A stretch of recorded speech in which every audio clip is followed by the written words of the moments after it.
Musicals. How do they work? How have we gone from dueling each other with flintlock pistols to having musicals about someone who died from a duel involving flintlock pistols? Now, over centuries of human existence, we've created a lot of stories about our experiences. We created music that reflects great feelings we all share. And we have all sorts of entertainment to express ourselves to the world. We do a lot of that via the big stage. I'm talking Broadway, West End. There's other ones probably. Theaters for performing arts span the globe. And they allow us to see the best stories and more moving forms of entertainment than we might possibly have imagined we'd ever see. But how do we get there? How can I walk into a building and be exposed to this entertainment? What are these theaters doing that allow us as patrons of the arts to be entertained? I'm here to explore that idea by looking at the strategy that goes into running a theater like that. We'll be looking at my local theater, a place I've been working for the past 4 years or so, the Leeds Center for Performing Arts.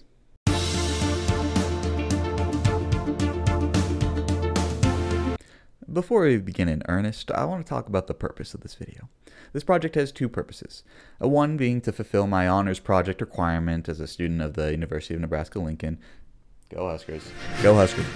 The other is to be an entertaining and educational video essay that feels a popular format these days. I enjoy listening to people talk about things that I'd never really considered before, and I hope that this can satisfy someone out there's desire to learn about the world. And with some further ado, before we start diving into strategic analysis and the little complexities that come with that, let's set the stage for some things first, like a musical. Let's talk first about the theater itself, the Leeds Center. Cue the B-roll. Get the B-roll coming in here. Yep, there it is. All right, get it in. The Leeds Center for Performing Arts is a theater whose mission is to educate, inspire, and entertain the people of Nebraska through the performing arts. And their vision? That includes such ideals as engaging people and communities from across Nebraska with exceptional experiences, and creating new artistic works which contribute to the diverse culture of Nebraska and the world. Alright, to those of you who aren't business majors who heard all of that and thought, that didn't really tell me much about what we're talking about here, let's cut through a bit of the lofty stuff and talk about some of the basic information. Alright, so, Leeds Center. It's a theater located in Lincoln, Nebraska. Bam, there. That sits just on the southwest side of the main campus of the University of Nebraska-Lincoln. About there. Now, seating for just over 2,200 people, and the shows span Broadway-class musicals like Hamilton or Hadestown, local performances from the Lincoln Symphony Orchestra, and top hits like Baby Shark. I worked this musical. I honestly don't remember how it worked. I think it was a musical. I honestly don't really remember. There's some pictures of it probably at this point. The Leeds Center has it for you. So we've got the Leeds Center defined somewhat, but now let's get to the nitty-gritty. What is strategy? And when I was talking about missions and visions from before, what did that really mean? Strategy for a business consists of competitive moves done by managers to obtain customers, make the business bigger and better, conduct operations, and achieve targeted financial performance. Essentially, it's the decisions that the business makes to achieve its goals. How did I even get in this? I think it's like a perk of being a business major. It just kind of like appears around you when you start talking business. That was weird. I don't know how that happened. I got out of the suit, though, in the meanwhile. Anyway, talking about all those goals, that's great and all, but, what are those goals? What makes the Leeds Center get out of bed in the morning? What do they want for the future, even? That's the sort of information that's contained in their strategic vision, the path that they intend to take when developing their business. In contrast, you have a company's mission, which describes what they're doing now to get to that future. A vision is forward-thinking. A mission is focused on the here and now. And the Leeds Center has many ways it plans to expand its vision. Overall, they aim to transform the lives of the people of Nebraska through the performing arts. And then they go into the various ways that they're going to try and do so. That creating new artistic works and engaging people in community things from earlier, for example. But to go back to the business language for a moment, hopefully without a suit transition, they generally seem to pursue a strategy of differentiation, where they provide experiences that people can't get anywhere else. And how do I know that? Maybe I made it up. Or maybe it's based on their goals, listed here on their website in this like 12-point font that says goals. They want to provide a superior venue and patron experience and build artistic programs throughout the state of Nebraska. All right, so now that we have an idea of their strategy and what they want to put out into the world, how do we look at their effectiveness in doing so? We have wonderful frameworks that help us do so. You want to know what decisions a company should be making. Sounds like we should look at its strengths, weaknesses, opportunities, and threats with a SWOT analysis.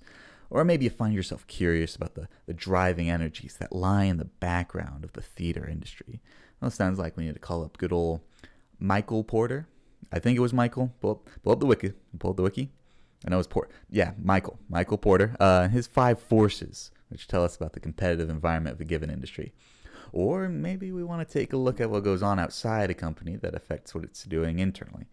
Pestle analysis can offer some insight on that. Let's start analyzing. We're going to start with Porter's 5 forces, which examines the 5 main competitive pressures a company faces in business. Those pressures being pressures from industry rivals trying to steal business, pressures from potential new entrants into the industry, pressures from other industries with substitute products, pressures from suppliers of goods and services, and pressures from customers.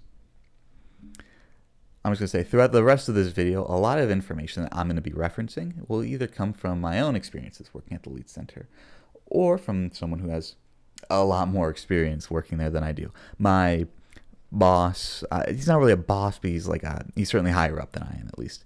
Mark Moore, Associate Director of Event and Faculty Services. Shout out to him. He was really helpful in the process of making this project. All right, let's begin. Porters, go.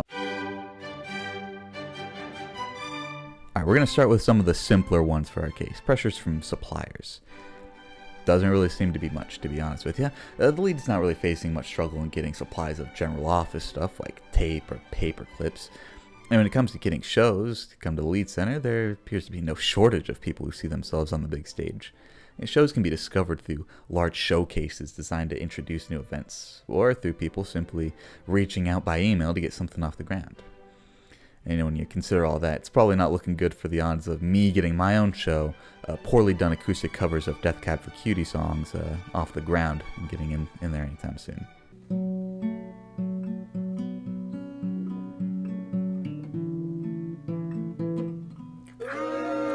Almost had it that time. Hold on. Don't go anywhere. In total, supplier pressure limited.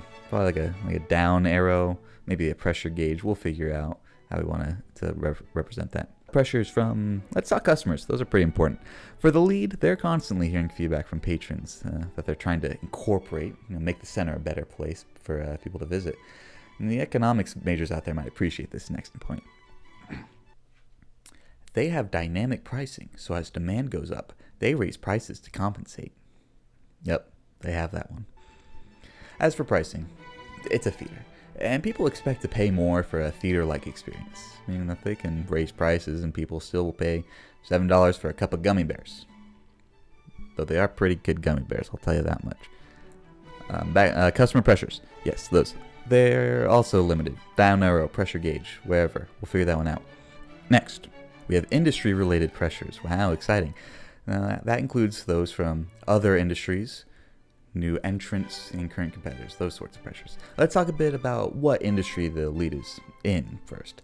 It may be easy to say the industry is theater or entertainment, call it quits there, but they actually do a lot more than just putting on shows. They're a bit multi-industry, if you will. They do a lot of outreach for the community, offering opportunities for students to tour the building, learn about the theater itself, offer dance lessons from Broadway-level casts that are coming through, and the efforts of the Lead Center, they extend beyond the city as well. They do a lot. Unfortunately, we're focusing on the stuff that pays the bills. So, pressure from potential substitutes. In our great city of Lincoln, it's hard to do. I mean, you have local movie theaters where people can spend their time and money, of course, but nothing comes close to the experience of a live theater. Similarly, I can't imagine it's easy for substitutes out there to have similar levels of, or even areas of community outreach like we were talking about earlier. Unless, of course, I implement my plan to teach people how to perform poorly done covers of Death Cab for Cutie songs.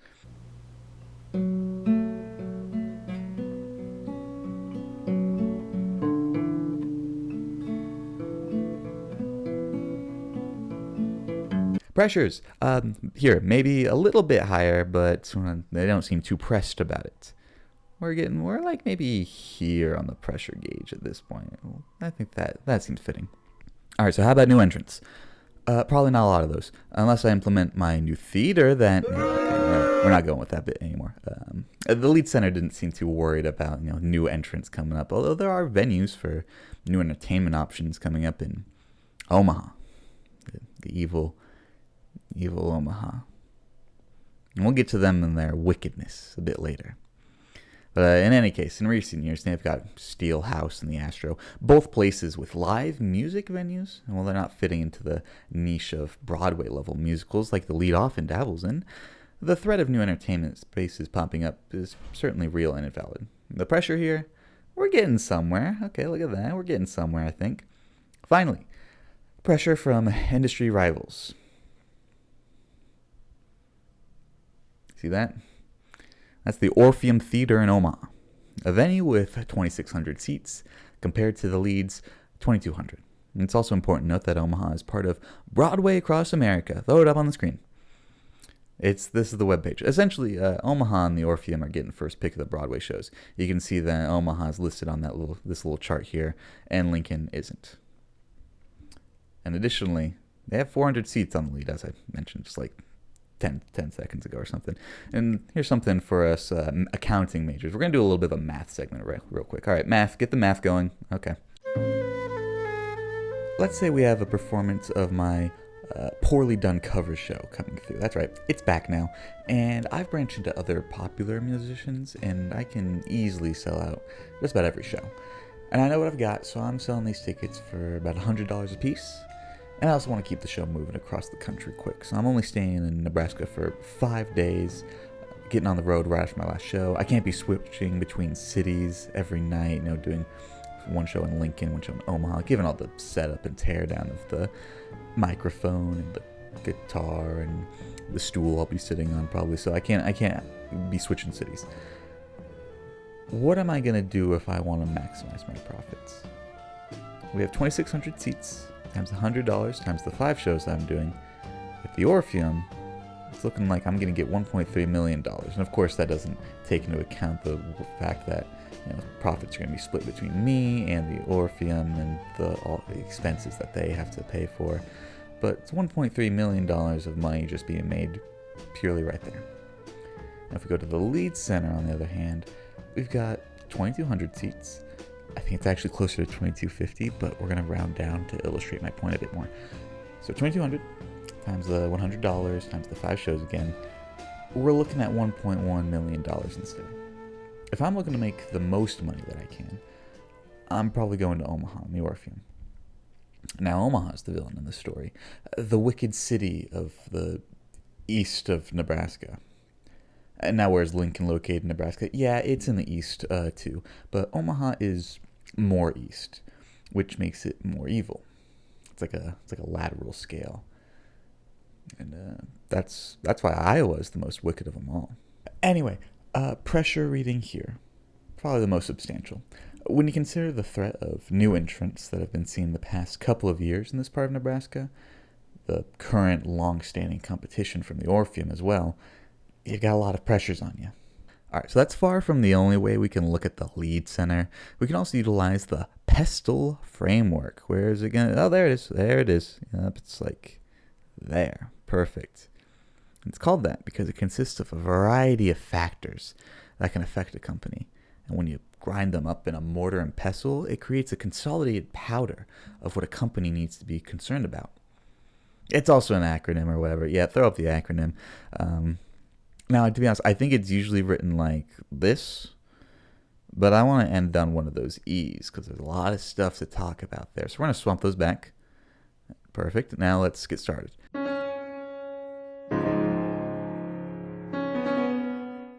Political factors. Yeah, art is inherently political. It's not about that right now, though. It may seem silly or it may seem obvious to you, but political factors do play a role in what the Lead Center is capable of doing. And remember when I mentioned a bit earlier, talked about how it's located on the southwest side of the University of Nebraska-Lincoln's campus. That's officially a part of the university. It's part of a state-funded university, actually, meaning You have to be a little bit more careful about the sort of political message you're able to send with the shows and the shows you're allowing to be featured. I wasn't told about any specific shows, but it does sound like there have been smaller groups that weren't invited to perform at the Lead Center due to this selectivity. Okay, environmental factors.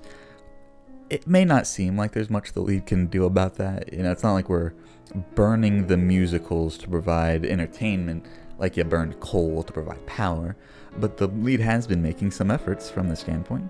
They've been using LED lights, which can last longer, they're more efficient, that sort of stuff helps bring electricity usage down.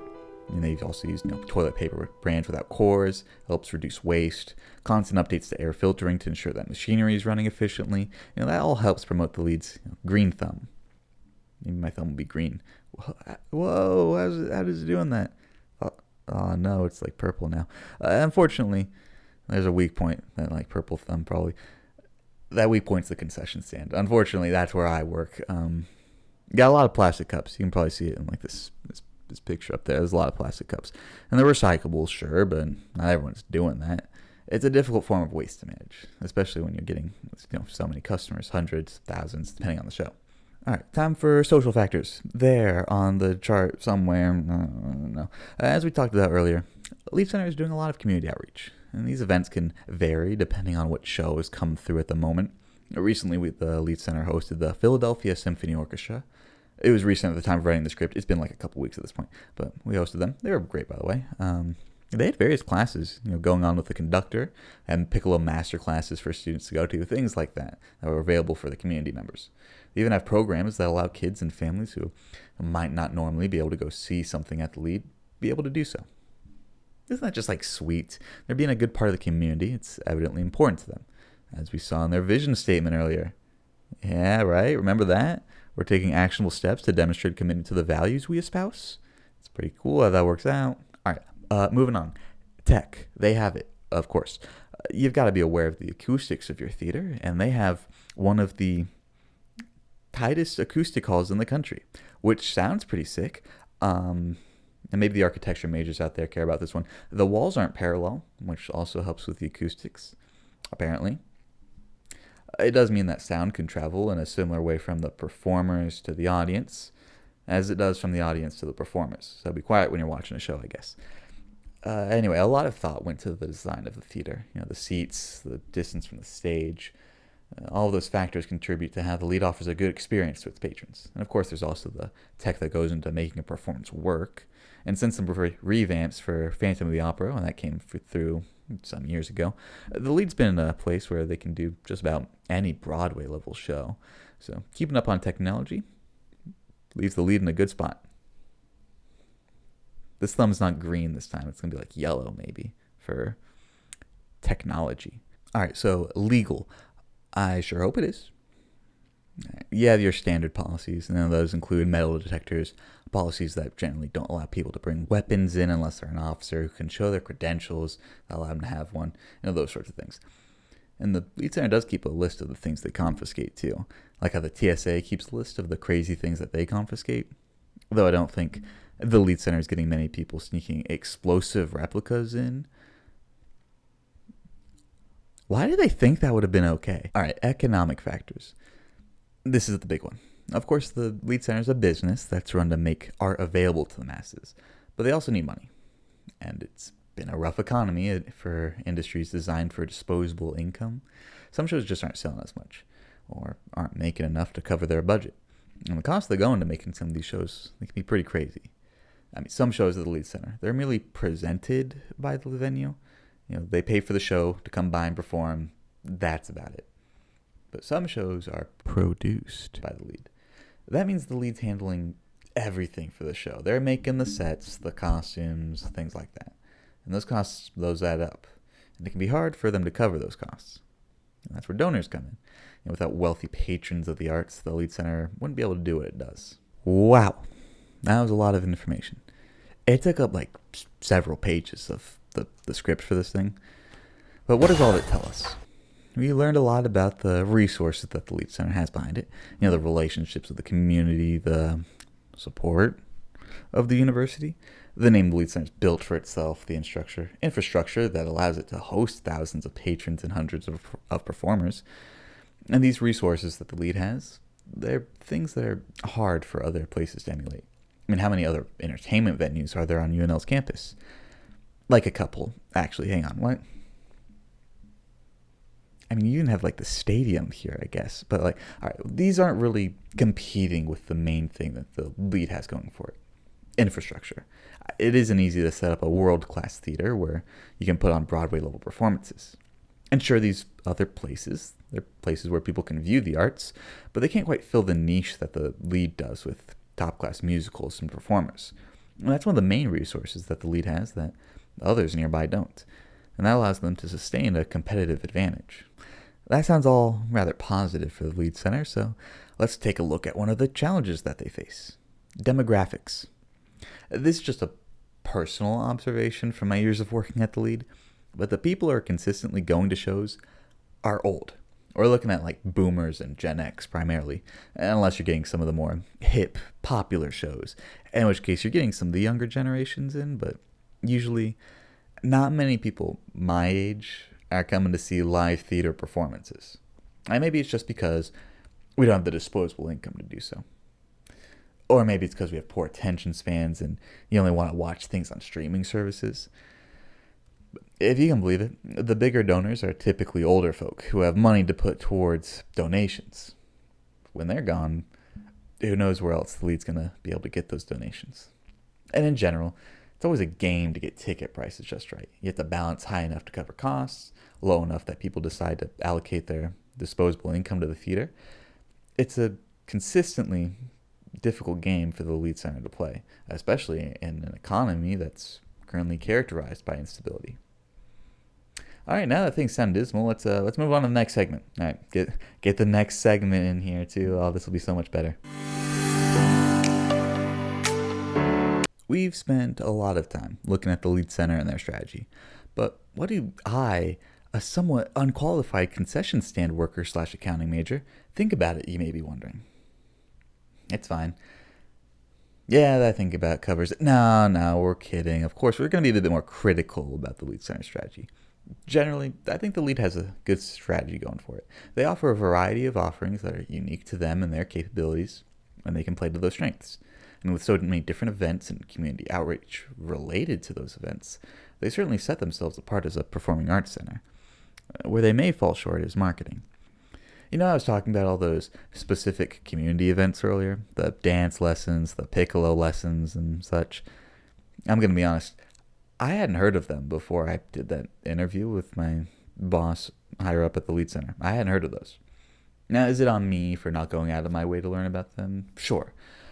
But let's say I'm not an outlier, especially among the younger generations. How does the Lead get their name out to those around my age who may not be interested in seeing an orchestra or highlights from a comedy group that was founded about 45 years before I was born?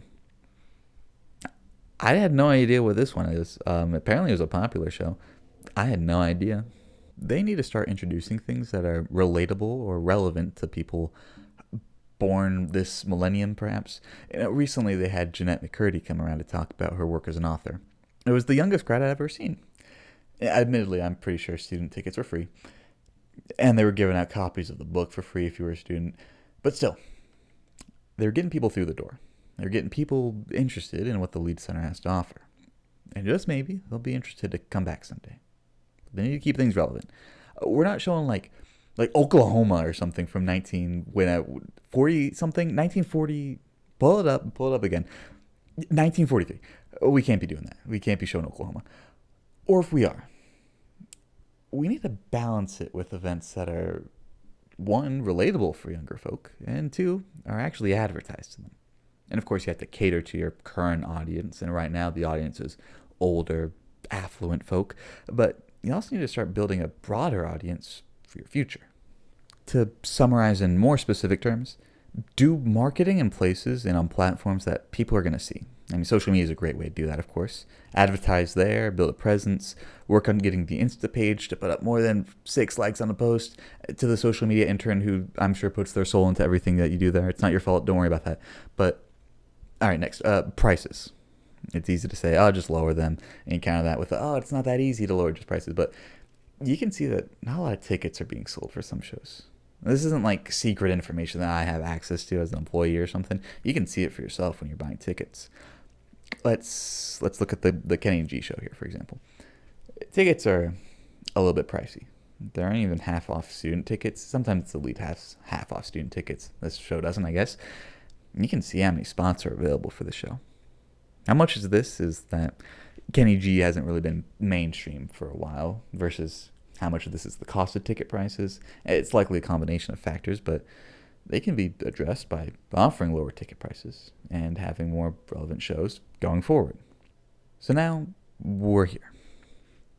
What does the future of the Lead Center look like? Well, I'll say the current of the Lead Center doesn't look like this right now. Currently, there's a lot of construction out front. Looks like that. Well, they tear down and build new sections of the building. It's pretty exciting. It's going to be done in about a year and a half.